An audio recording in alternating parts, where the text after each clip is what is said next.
Olivia Florian is French, living in Sweden, recovering mechanical engineer, an artist, and a coach healer. She helps integrate and expand the life of her clients so they can enjoy the freedom to live fully empowered and act in alignment with their deepest true purpose in life, feeling fully alive and enjoy each step of their journey.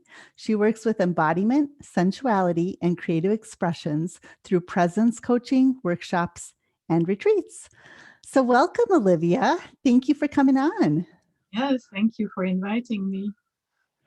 Yes. So, I love what you said there about retreats and embodiment. And first of all, I want to talk about how you and I met, right? Because we met through our retreat coach, who is Darla Ledoux, Yes. right? In a Yes. mastermind. And I think you were there before me. I, Yes, I I've been started. working with Dala before, but I jumped in the group later, I believe. I Oh, came in okay. May, June somehow. Yeah. Oh, okay. So you came in later, just like I did. So we both maybe started at the same time. So yeah, we both started in the retreat. Well, she called it sourced mastery, I think, but it's about retreats. So we're going to be leading sourced retreats, is what I feel like we're both going for, right? Yes. Yeah. So as an embodiment coach for you, that's a really great avenue, right? To help people. Yeah, having people in group and in person working is really a great place to be. Of course, in person is not Yeah. possible right now, but and there are things possible too online. But yes, really having Yeah. people connecting to the whole of themselves and not only the talking part of us.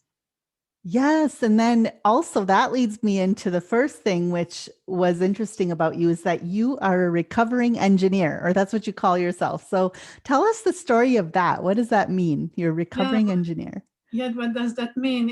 It's so I've been an engineer and I chose that because it was the easy way for me in a culture that really appreciate the rational and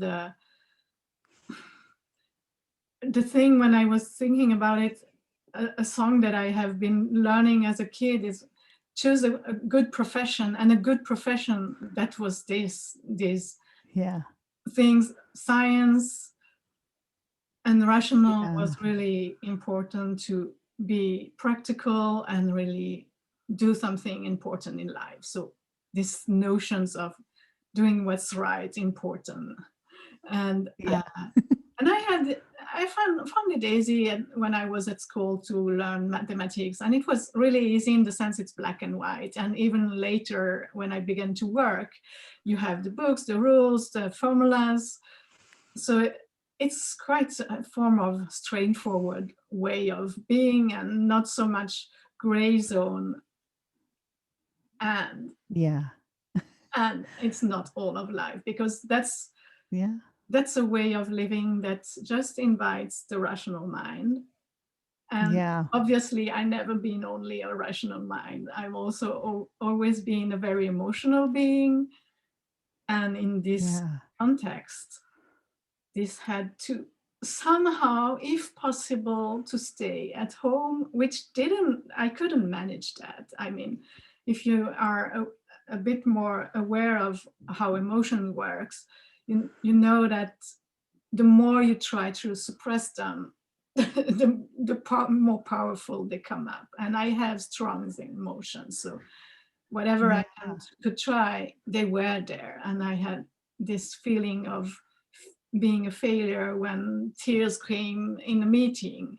That's not the place. Uh, Yes. And were you working in a male dominated? I think of engineers as working with a lot of men, well, right? Was there a lot of especially in the mechanical engineering, when I went mm, through school of 52 students, I was the only female in this yeah. year, and so I had mostly men, not only, but yes, men dominated, Yeah. and it Yeah. didn't feel weird. It felt good Hmm. at the time. Yeah. And that's the way I had learned that that's valued. That's how I do something in the world, and I can be there in with my. I could be as rational as any man. That was not a problem. And but at some point, it didn't. It couldn't work and really anymore because there was Yeah. this was just here. I'm so Yeah. much The more. head. And Yeah. feeling bad about all these qualities and feeling, split it in different parts, letting the mother, the loving of heart at home, all these parts. There is something, it takes so much Yeah. energy. And it was about 10 years ago, I went through depression and went through a lot of things changing in my life, not understanding the heaviness that I felt. And Yeah. I was a weekend with my best friend, and I explained her how I was working, how I was doing my best, but by the end of the day, really feeling like I'm so drained. I'm not even proud of my work, Yeah. although I do really Yeah. my best. And my friend just, well, you might not doing, then you're not doing your best. And I took it Yeah. like a slap in the face, like, hey, I just Yeah. told you I'm doing my best. Yeah. Yeah.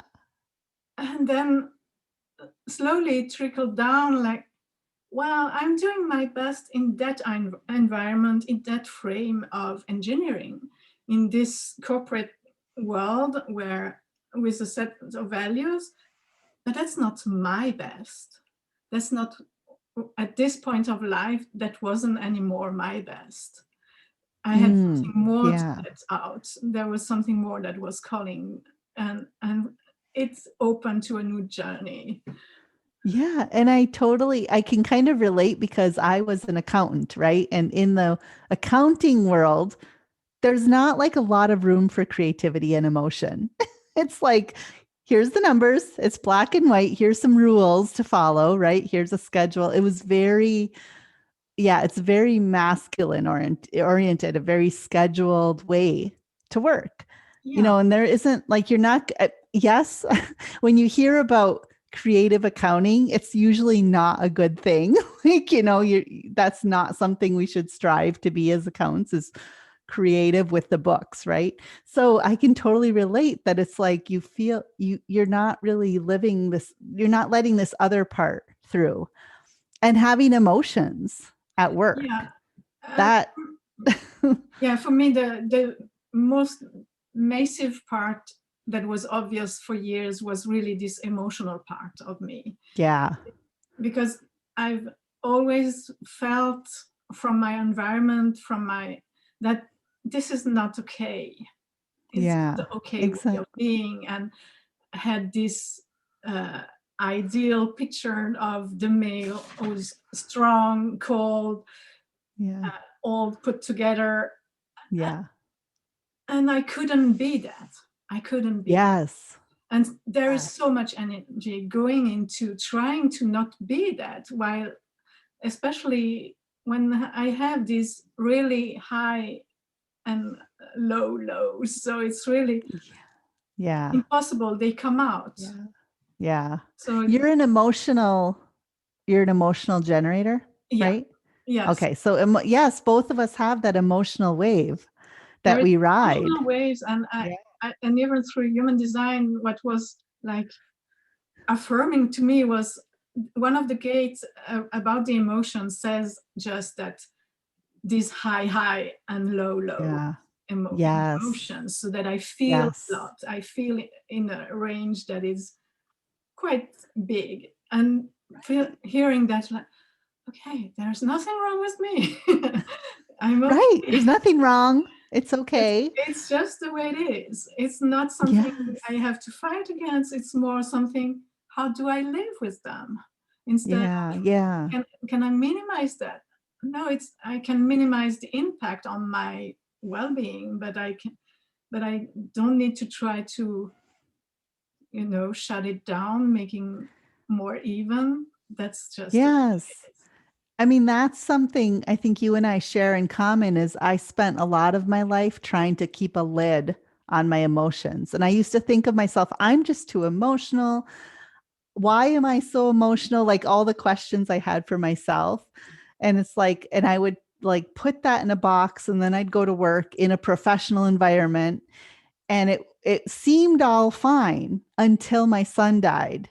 And then I was in a professional environment and I could not keep my emotions in a box anymore. It just, you know, it was impossible. And so, but Mm. when I learned about my human design and my emotional wave, it all made it okay. Like, oh, this is why it felt so terrible, right? We're trying to keep a lid on something that's actually a part of who we are. It needs to come into our everyday life. It needs to be acceptable, Yeah. right? It needs to be okay. And the fun fact is half of the population is emotional Yeah. defined in this way. So there is half of the Yes. population trying to be something more even than Yeah. we are. And I Yeah. believe that anyone, emotions are signals. We are not Yes. taught emotional intelligence in our culture. And that's something I'm also Not at really all. Yeah. learning for bringing more of. Yeah. And I don't know about you. So you live in Sweden. I thought that was interesting because I'm of a Finnish heritage. Both my husband and I are Finnish Mhm. heritage. And we come from a community of, Finlanders. You think of them as really staunch and really, I don't know if Sweden is sort of like that too. It's Yeah. very, it's non-emotional. Like we're okay, we're Yeah, the more proud, and north we're, the more north you go, and in any country, so there is this yeah. variance in countries. In north, people Mm, are more invert, yeah. introvert. Interesting. So Yeah. Yeah. So I think that's interesting to think about when you think about you're around a community of people who are just really, um, we don't need to show our emotions, right? We're okay. Everything is fine. And that's kind of how I grew up too. It's yeah, all good. We're all fine, you yeah, know? and Um, really my father was someone who represented this emotional stability. He was the pillar of the yeah. family. Uh, Bringing the food and bringing stability emotionally, and it was only on later years where I understood how much a burden it has been, because he Yeah. had no access or no permission to Yeah. access that. Permission. Oh, I love that we all have permission to feel emotions. And so the thing I want to say is we like judge so harsh. Like we think there's something wrong and something to be fixed. At least I did for much of my life. Like, what is wrong? Like, why am I feeling like this? Like there's something wrong with it. But really, what if there isn't anything wrong with it? Right? What Exactly. if it's okay? You just allow the emotion.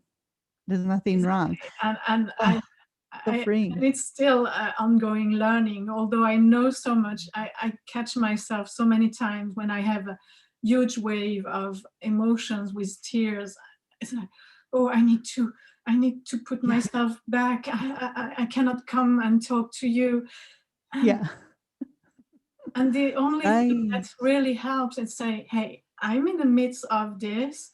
I feel my Yeah. fears, and then I can relax because I'm not trying to fix it. And then it just Yes. find its way Yeah. instead And of, part of that for me, like both you and I would be called emotional authorities, right? So yeah, what I've learned through human design is emotional authority is about teaching people about emotions. So actually it's my job to inform people around me that, mm, hey, I'm in a low today. And this has helped me so much because I still have a husband and a daughter who live with me.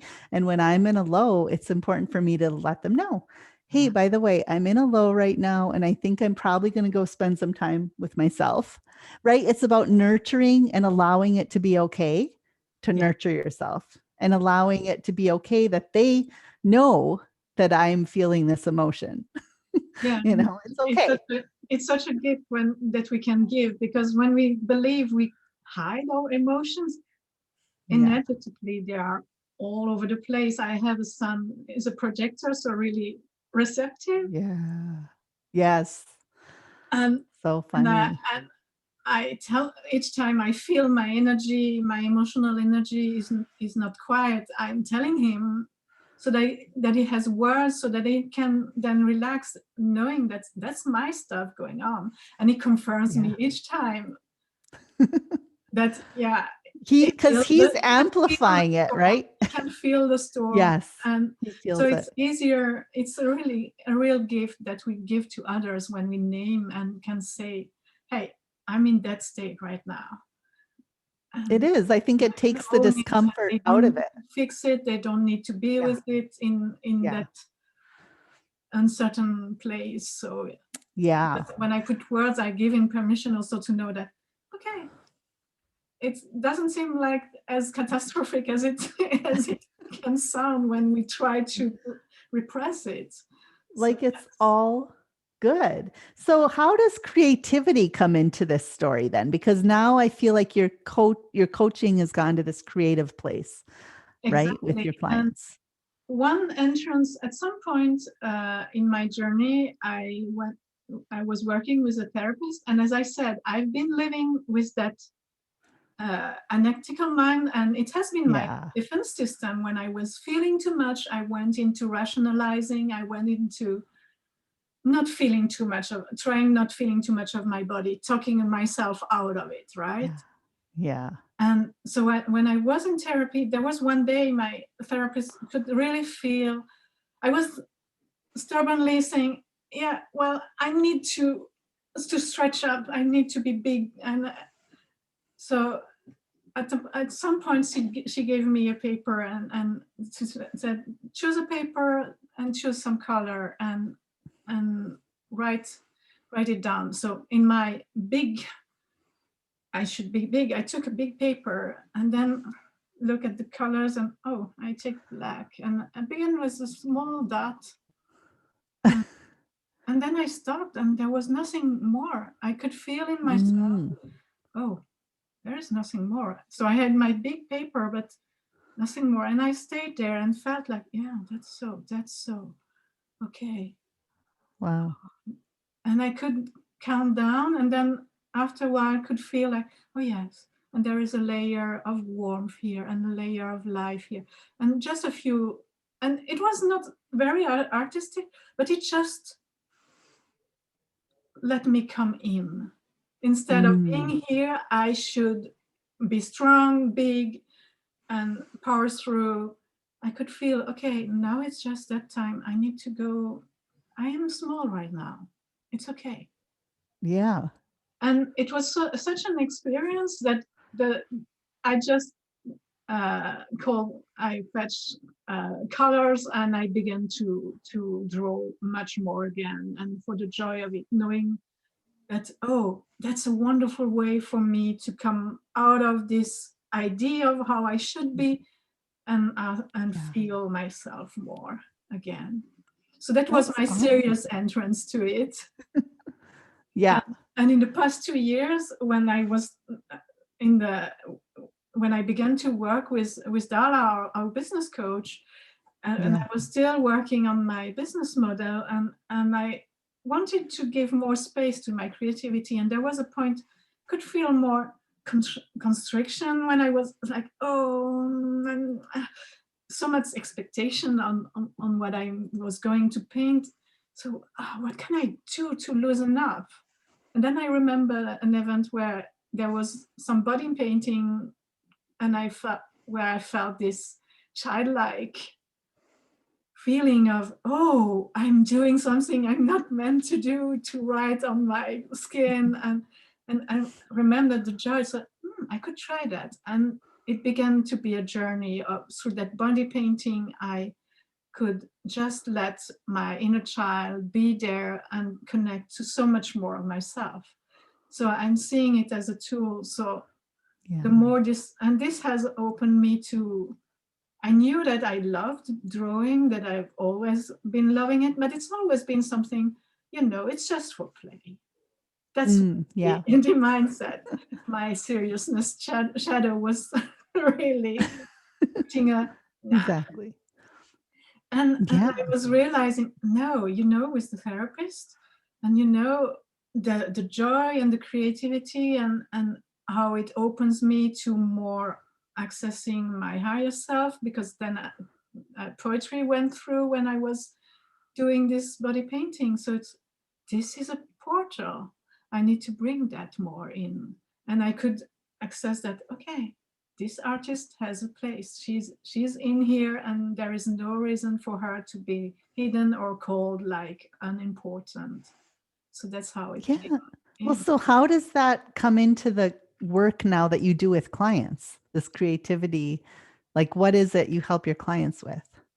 Yeah, one part is just it's with me, but it's one of the tools when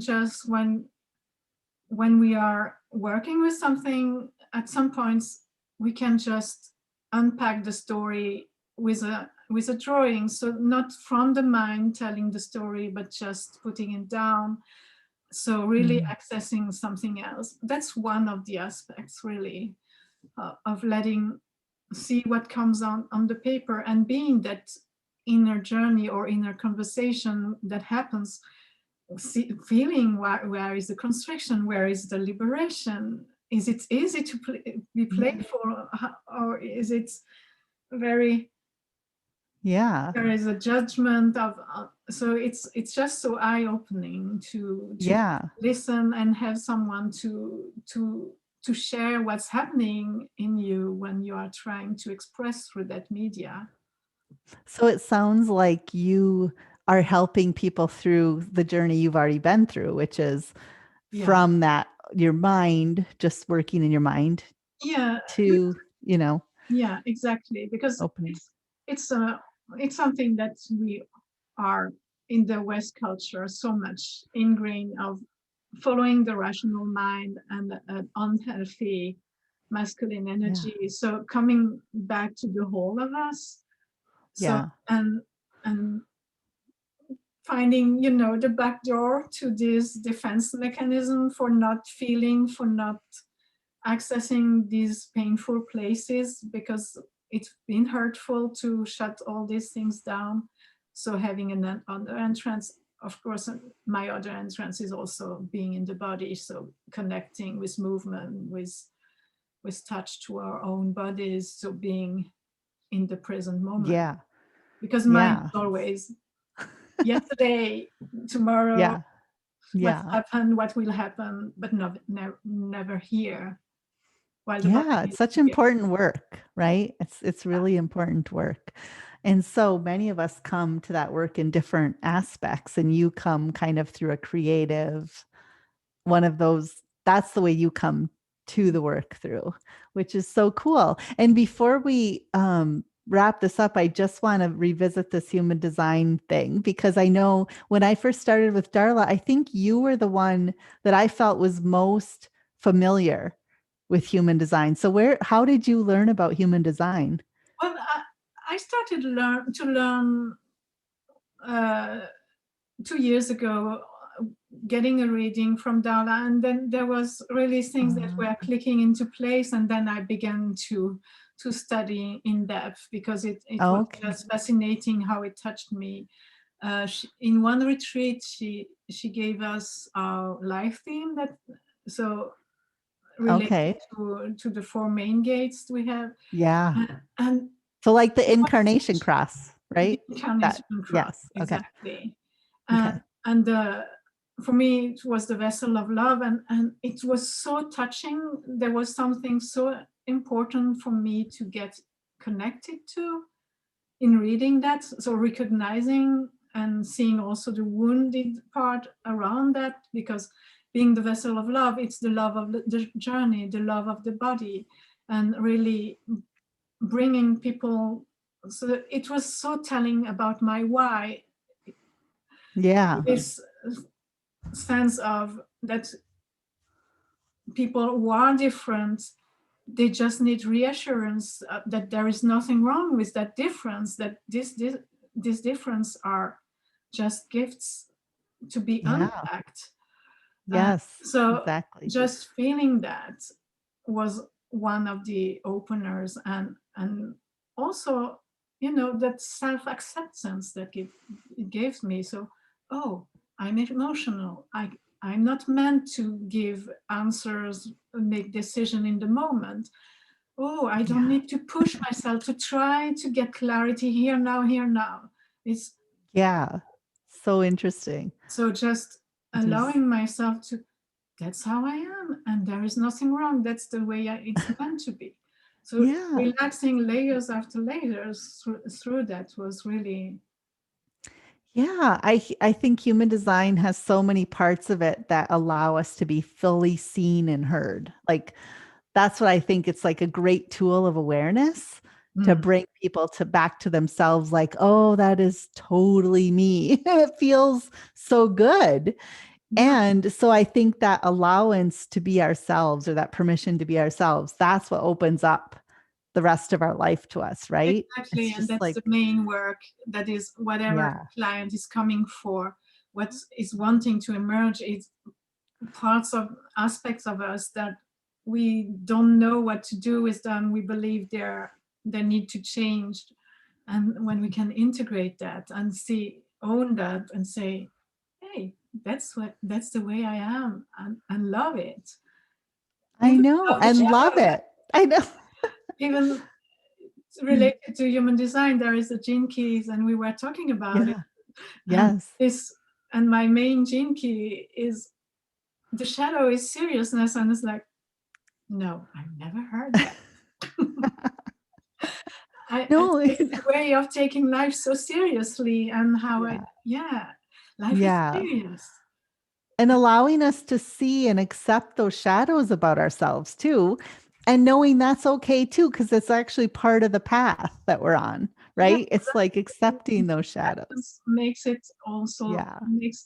makes the Mm, shift, because then suddenly I'm not any longer in the heaviness of the seriousness. yeah. I can say, oh yes, I'm so serious, and Yeah. then I can stop being serious. I can just play and be more. Yeah. Yes, Yeah, I know. I could talk about human design for so many hours. But, anyways, for this episode, before we end, I was curious if you could tell us where people could find you if they're interested in what you do or what work you're doing right now. Where could they yeah. find you? So they can find me on my webpage, that is oliviaflorian.com. Okay. And Yes. on the main page you find my services, and one way to connect, I have currently creative conversations. It's a Zoom call in my Facebook community where we take up topics for what does it take for being more fully alive, and different aspects. So we exchange, we explore a very open space where there is no expectation to do it right, or there is no right or wrong. It's really an exploration. What does this mean? How can we open to more? So, Awesome. So and you have a creative conversations community. Is that what you're saying? It's called Creative the Conversations. community is called Fully Alive with Olivia, and in this community Okay. we have the creative conversations. And going Okay. to the website, they will. It's on the. Okay, it's all there. It's Okay, all so in there. the show notes, I will put the website so that everybody can go check that out. So thank you so much, Olivia. Thanks for being here with me. It was super fun. Yeah, thank you.